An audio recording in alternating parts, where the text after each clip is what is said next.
लाखो भाविकांचं श्रद्धास्थान असलेल्या शंभू महादेवाची शिखर शिंगणापूर इथे यात्रा मोठ्या उत्साहात पार पडली।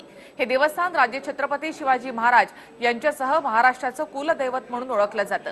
या देवस्थानाच्या यात्रेचा प्रारंभ गुढीपाडव्याच्या मुहूर्तावर पारंपरिक पद्धतीने होतो आणि यात्रेची सांगता मुंगी घाटामधून अंगावर काटा आणणारा कावडी चढवण्याचा थरारानं होत असते। ही कावड हाताची मानवी साखळी करून घाटामधून वर चढवली जाते। महाराष्ट्रासह आंध्र प्रदेश, कर्नाटकातून मोठ्या प्रमाणामध्ये भाविक या यात्रेसाठी हजेरी लावत असतात। ही यात्रा म्हणजे शंभू महादेव आणि पार्वती मातेचा विवाह सोहळा उत्सवाचा हा एक कार्यक्रम असतो। पाडव्याच्या मुहूर्तावर हळदी लावण्याचा कार्यक्रम, चैत्र शुद्ध पंचमीला श्रींचा विवाह सोहळा असतो।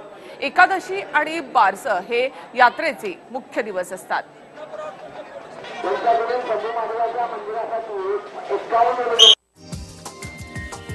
हा व्हिडिओ तुम्हाला आवडला असेल तर असे आणखी व्हिडिओ पाहण्यासाठी TV9चं YouTube चॅनल सबस्क्राइब करा, बेल बटन दाबा।